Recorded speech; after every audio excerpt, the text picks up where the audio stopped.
Good morning, everybody, and this is your S&P 500 setups for today. So yesterday's big down, big up move was definitely, I won't say retest the flag, but that just definitely cements the flag a little bit more for me. So what I want to start with here is a Fibonacci, just to highlight something, and it needs to be there. Sorry, we got that one the wrong way around. Let's try it again. Going from there to there. So you can see we turned exactly at the 61.8. One of the levels that we were paying attention to was here around 52.44, 52.42. That was a level that we were paying attention to. We were obviously also paying attention to that level, which is 52.56.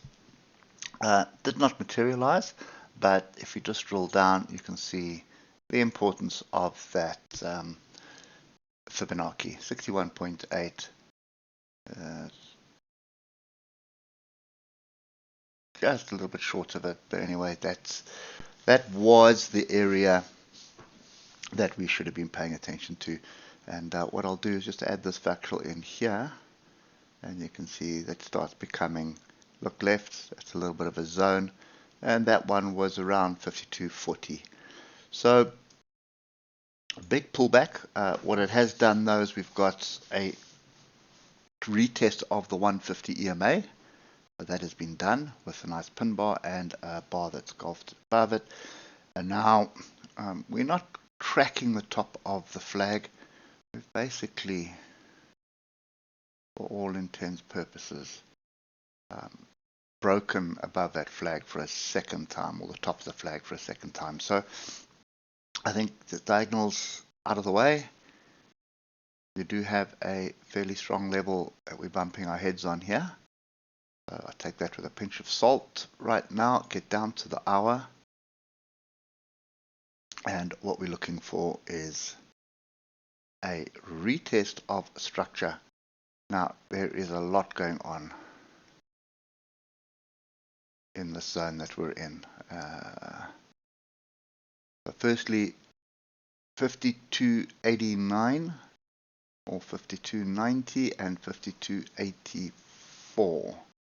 Those are the areas, excuse me, those are the areas that we do need to pay attention to. I would also just put in this area here, and that is 52.67. For me at the moment, I mean, let's have a look at the pullback. It blew through all the levels we were watching yesterday, then eventually came to the last level here. Got in, and then the buyer stepped in. It wasn't too early in the session either. It's at 7 o'clock in the evening, my time. So it's 4 hours into the session when the buyer stepped in. Obviously straight after lunch. So anyway, I think for me, it's just cementing what we're already suspecting, that we should be looking for a move to the upside. These moves, especially when you're below the 150 EMA, they're typically quite volatile as they try and find their feet to turn, and that's exactly what's happened. So big down first, and then buyers saw value and stepped in. So for me, more of the same. I think I would look for a buying opportunity to get the 15 minutes to double check it. So I definitely look for a buying opportunity here in this 52.84 area. There's quite a few tails there, so you can see that. Then what I would also do, I want to look left. I think we need to leave that zone in. We'll take the zone out at the bottom and bring that up to there. Delete that one. Right, so, and while we're at it, just get a Fibonacci in at the moment. So that lines up perfectly with those two levels.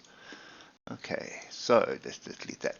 So ideally what we're looking for is either a break of this structure that we're at the moment. Just want to get that level in. Right, so we need to get above the high of yesterday. So break above, come back and test it. That would be your first opportunity. That would be long. Your second opportunity is really depending on what happens here. Now it is ranging, so I don't want to be jumping in on a range. So it's tight range, so break of this range, the downside would probably target this 52.78 area. That would be a level to watch out for. Then you have a deeper pullback here, which will come down to 52.65, 52.60. And then what you would also be very wise to do is just put that diagonal in, because that would obviously hold up price. And you can see what's happening. If I go to the hour, you'll see it a bit clearer. You'll see that we are starting to form a flat top triangle. There's 1, 2, 3, 4 touches at the moment. I'd like 5 touches before I say it's a triangle. But anyway, 3 touches is a triangle. So at the moment, that is the setup I'm looking at. We do have quite a bit of structure to the left here, so I don't think it's going to be plain sailing unless there's some catalyst for it. And then remember, we've got non-farm payrolls on Friday, so you could see a bit of volatility and a bit more sideways price action until that happens on Friday. But no, that's kind of me. Definitely not looking for shorts, looking for opportunities to buy, and those are the different levels that I've given you, which I would be paying attention to. Anyway, hope it helps, and we'll catch up with you tomorrow morning. Cheers for now.